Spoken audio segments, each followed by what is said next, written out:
How's it going, guys? Alpha here, bringing you my Week 4 NPL battle, and as you may have seen in my team builder, or not, if you saw it, well then cool, you know what I'm bringing.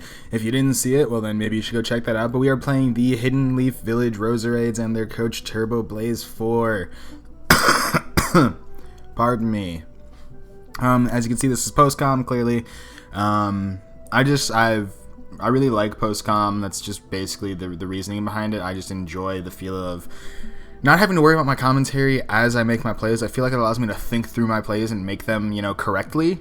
So that's why I'm probably going to be post-comming for the remainder of the season, unless something comes up and I don't know. But I just prefer post-com, honestly. But yeah, so anyways, let's kind of look at his team first. As you can see, he brought everything I expected. So I've been getting really good about it picking, except for the Latias. As you saw my team builder, I was expecting a Latias. He did not bring the Latias, which was great because Latias kind of just walled pretty much a lot of my team. So I was glad to not have to worry about it. But he did bring the Chestnut in lieu of it. So basically, it was like a threat for a threat. Or more of like a wall for a threat, a potential threat, depending on what he was packing. But, yeah, so looking at his team, I was thinking, okay, well, this is not good. I got his team right, and that was a bad thing, because I was hoping I would see, like, the Arcanine, or the Articuno, or the Electros, but nope, didn't see any of those. Of course not, to get the easy way out. But, so I'm just kind of looking at his team, and I'm just like, what the hell do I lead with? What do I do? I don't know how to play. So I'm like, okay, I'm expecting a Mega Diancie lead or a Scolipede lead here because those are two pretty reasonably expectant leads. And I'm thinking, okay, well, if he leads the Mega Diancie, he's gonna probably protect turn 1. So there's no reason for me to, like, that doesn't really matter. If he leads the Scolipede, though, I don't want him setting up a sub. I don't want him going for a Swords Dance. I don't want him doing anything that could just really fuck me in the late game. Or the early game. The really early game. So, or like even like setting up Toxic Spikes because I don't have any way to... I mean, I have defog this week. But, so I'm thinking, okay, well, how do I avoid getting fucked by this Scolipede lead? So I'm just thinking, okay, well, I know Snorlax could take any one hit from his Scolipede. I knew that. It was like a given. I did the Calc Superpower, the Max Attack Adamant. Scolipede was doing like 78 max or something, which was crazy. So I'm like, okay, I think I'm going to go Snorlax because that Scolipede really worries me. So let's just kind of get into it. So I click Snorlax lead. He leads the Diancie. That's pretty reassuring. He clicks Protect turn 1. I go for the Earthquake to show that I have it to scare him out. So he protects. I click EQ here. And so that was that turn. The next turn, okay, so this already right off the bat puts me in a big, not a hole. But it puts me at a crossroads right off the bat. Do I click Earthquake again, expecting him to stay in, and then having the chance to hit Diancie for like, I think it was, the calc was like right around half, right around 50% damage depending on his spread, or do I hit Body Slam expecting the Landorus to come in here and maybe get a para?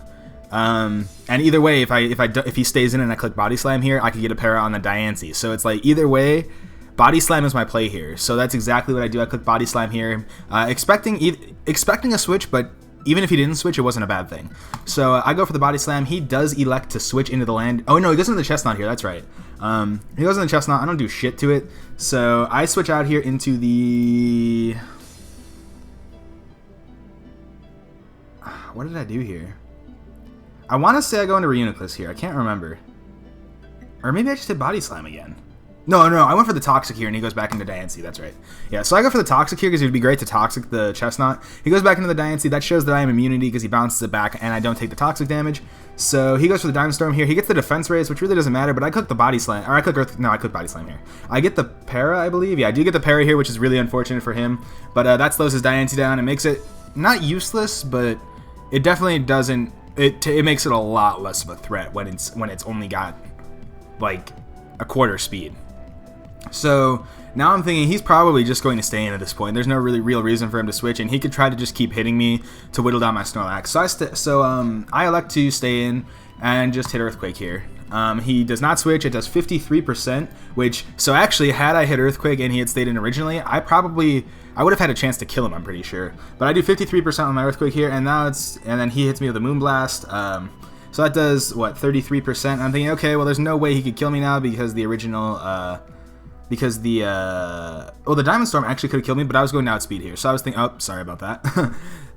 So I'm thinking, okay, well, he really probably doesn't want this thing anymore now that it's paralyzed. He could go into Lando here if I hit Earthquake, but I do elect to go for the Earthquake here, expecting him to just sack this thing off.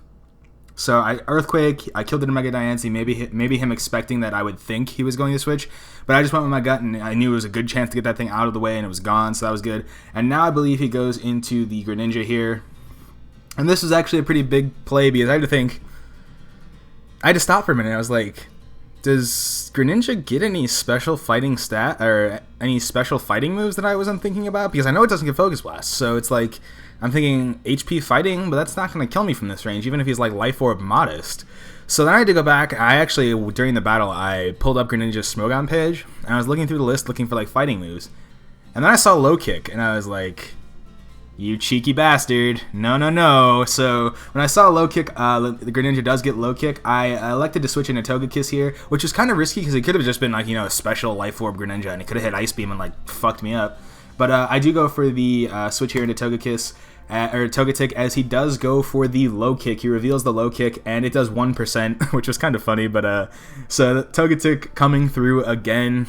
Actually, Togetic's actually played really well for my team this season, even though it's like it's not great. He goes for Mega Horn here on my Wish, maybe expecting the. I was thinking maybe originally when he did that, I thought he was expecting the Reuniclus to come in for some reason, but I think he was just expecting the Snorlax to come in. I'm sorry, he what do you call it? He Mega Horn to turn after my Wish. Maybe expecting the Snorlax to come back in if he could kill it before the Wish goes off. But I stay in. I hit Air Cutter here because I was actually afraid of him subbing up on me. So I hit Air Cutter here on the chance that he subbed, or even if he didn't, I was going to do massive damage. Sorry, my throat's like doing something right now. I don't know what's happening. So I click Air Cutter here on his Mega Horn. His Mega Horn does 8%. My Air Cutter does 56%. So that's a dead Scolipede unless he switches. So I'm thinking he's probably going to keep this thing around, especially if it has Baton Pass. He's only shown so far Mega Horn, I think. So I have no idea what this thing can do. But at this point I'm thinking, okay, he's probably going to keep this thing around. I click Air Cutter again just in case he doesn't. And even if he does, if he goes into like, you know, pretty much if he goes into anything, I'm going to hurt it just a little. I'm going to get some chip damage off. And he can't really touch me with this team with Togetic, whatever. So I'm thinking, okay, well, whatever, that'll work. So he goes for the switch here on this turn into the Landorus Eye. Oh no, he goes into the Ditto, my bad. And I just Air Slash the Togetic because that does not have an Eviolite. It still doesn't do jack shit because it's still a Togetic. He goes for the Wish here. I'm thinking, okay, I'm just going to keep Air Slashing at this point, or Air Cutting at this point, because he's locked into Wish, which means he can't Baton Pass it. So, and even if he could, he's going to be faster than me. So I'm going to hit something coming in on a Wish, my bad. So I'm thinking I'll just keep Air Cutting him and trying to keep knocking off some of his health. And that's exactly what I do. I just continue to Air Cut. He goes into Lando Eye here, and I miss my Air Cutter. So he doesn't get anything out of the Wish, but I did miss my Air Cutter, which wasn't good. So I switch here into the Snorlax, expecting a knockoff to come. Because with Lando Eye, if you're not running Sheer Force, physical variants don't really. Like, the physical variant is better than, because you can't gain the advantage of all of the stat drop, or the sheer force boost of all of his physical moves. So I was expecting a knockoff here. He actually just goes for the Psychic, and it does nothing to me. So I'm like, okay, well, at this point, I'm just like, oh, well, I was expecting to sack the Snorlax at that point. I'm just like, okay, well, might as well just fire off another Body Slam, because why not? So that's exactly what I do. I click Body Slam here as he switches into the Chestnut. Oh no, I Toxic here. That's right. Yeah, that was my logic. I Toxic here, not expecting the thing to come in necessarily. I don't remember why I clicked Toxic here. Maybe it was just because I figured Snorlax was gonna go down this turn. I don't remember. Maybe I'm giving myself too much credit. But I do end up Toxicing the Chestnut, which comes up huge because that's gonna whittle that thing down really fast, and that's great. As he elects to double here. Yes, back in the Lando. Yeah, and I click Body Slam, expecting him to just kill me, and I get another Para with Body Slam, so I did get pretty lucky. I got 2 out of 3, which is pretty good. He hits me with a Focus Blast and kills Snorlax, but Snorlax did more than its job, so it was team player this week. So then I go to Lop here, and I'm like, okay, I'm going to outspeed him. I'm going to hit Ice Punch here. Actually, I should stop. I took a long time to make this play because had he gone into the Ditto and I hit Ice Punch, he probably would have just, like, destroyed my entire team. That's pretty much the gist of it. He would have to lock himself into something.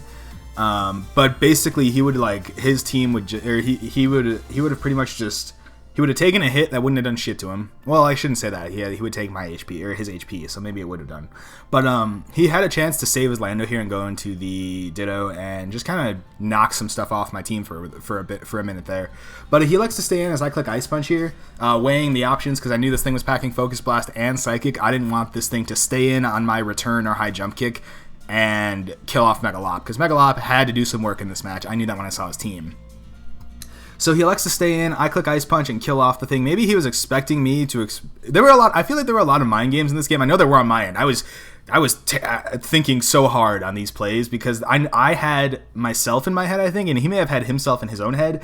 But he elects to stay in as I click Ice Punch and kill off the Landorus Eye. So Lop gets a kill. He goes into the Ditto here like he could have done the turn before, but he does it here anyways. And that forces my switch because this thing is obviously scarfed. That being said, it is low on health, and I'm going to eat hits regardless with Togetic or Reuniclus. So I like to go into Togetic here because I'm banking on him going for the high jump kick, but he actually makes the correct play and goes for the return here. Locks himself into return. Well, I guess Ice Punch would have been good too, but he locks himself into return. It does a chunk, so I'm just going to click Air Cutter here. Or do I click Wish? I Air Cut and I miss again, so the hacks kind of went both ways. Air Cutter does not have a very good chance to miss. If I'm actually going to Google that just kidding, no I'm not. I forgot I have it's on my browser, so I can't. But Air Cut, I want to say Air Cutter is 85 if I'm not mistaken. Let me pull up Showdown real quick while I have it on my head. We're going to minimize this, pull it off the screen. Because now I want to know, because I did miss 2 Air Cutters in this game, so I think the hacks really did go both ways. Definitely the Paras hurt him really bad, but that would have killed that Lopunny, and we would have been in good shape. But yeah, let me see Air Cutter real quick. Yeah, Air Cutter is 95 accuracy, and I missed 2 of them, so the hacks really did go both ways. But yeah, so I missed my Air Cutter. He returns the next turn and kills Togetic, but that's all I really needed. I just needed to get a chance to bring in Lop and fake out this thing. Oh no, I bring in Reuniclus here. And so this was another big play because... Okay, so I think this is the first time Reuniclus is hitting the field. So he has no idea what my Reuniclus is. I don't think he would ever even have found out during the game. But here I'm thinking, okay, obviously Psychic would kill this thing. Psyshock would kill this thing. But at the same time, he has a Greninja there that's completely immune to Psychic-type moves. And I'm packing Focus Blast, which would obviously also kill this Lopunny. So I make the easy play, and I click Focus Blast here. Either way, I'm killing whatever comes in, unless he brought the Chestnut in, or the, maybe even the Scolipede would have died, even though it's resisted. So I click, or if he brought the Ditto in, he would have lived. But, he brings in the Greninja, and I pick off the Greninja with a Focus Blast. It was a 99% min roll, so that was not a roll. I killed the Greninja off, which is great, and then he brings in the Scolipede, and at this point I'm just like thinking, so at that point I was thinking I'm sacking Reuniclus. There's no switch that I want to make here on the case that he like subbed on me. I was so scared of a subbing, baton passing Scolipede that I was just not willing to risk him abusing my switch and putting up a sub. So I just stay in expecting Reuniclus to die. I don't know if he wasn't running Adamant or what, but with my investment, there was no way I was supposed to live that hit. Like it was like 112% minimum roll, so maybe he just wasn't invested like at all. But like I'm gonna pull it up now because I'm really curious. Hold on, I'm gonna try to do it on my phone if I can. I've never tried to run damage calcs on my phone, so this will be interesting. I have my laptop over there, but I don't feel like running over there and getting it, so.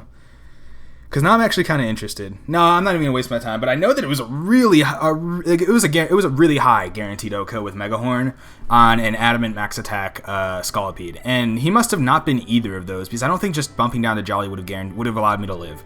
But I do live on 4% or 6%. I live on 6%, and I fire off a Psychic here and kill the Scolipede, and that is another Mon down. And now he just brings in the Ditto here, and I'm thinking, okay, this is actually not a good scenario for me because now he's Scarf Reuniclus.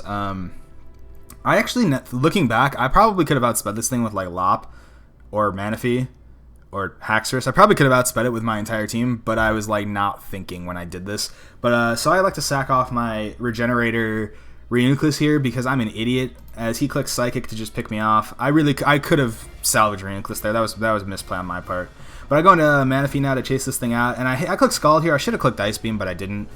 Scald does like 12% or something like that to this on the switch. 17%, and he's just going to fire off a Seed Bomb here, and this is actually a pretty big turn, so I could have just sacked off Manaphy here. I was locked into Scald. I wasn't really going to do anything, but I was thinking at the same time, I need to keep Manaphy around, because okay, so like there were a few things. One, this thing gets Spiky Shield, so High Jump Kick is not an option with Lop. Two, he's still got that Ditto in the back, and any one of my Mons, if he traces it, I need Manaphy around to kill that Mon when it comes in. So, like, it was like a really... I needed to keep Manaphy around, basically, so I couldn't risk it dying. So I go into Lop here. If he would have Drain Punched, I probably would have been fucked. But I go into Lopunny here, as he elects to hit Seed Bomb, as I was saying. It does like 40%, I think. Yeah, 42%, and I just fire off a Return here, knowing that he was probably going to go for the High Jump Kick or whatever. Oh, I'll go for the Fake Out, my bad, yeah. Duh. Why would I go for... Yeah. I'm an idiot, never mind. So he takes big damage. Here I just fire off a High Jump Kick because there was no reason not to. He had just used his Spiky Shield. And if he came into this thing, I would kill it. So he does that. I kill it. And at this point, he's just got one Mon left against my 3 most threatening Pokemon. But I'm still not entirely convinced that I'm in the clear. So I switch out into Haxorus here, willing to eat any hit. As he goes for the Drain Punch, and he does 36%. I wasn't sure. Okay, so here's the thing. Before we even get into this turn, I wasn't sure whether or not Lop could kill from that range, or with Return, and he... Obviously, I couldn't click High Jump Kick because he could have hit Spiky Shield. So at this point, I switch into Haxorus to preserve Lop and preserve my differential. And he hits me with the Drain Punch, which does like 36. And then I just click Aerial Ace for game, and we pick up a clean 3-0 victory.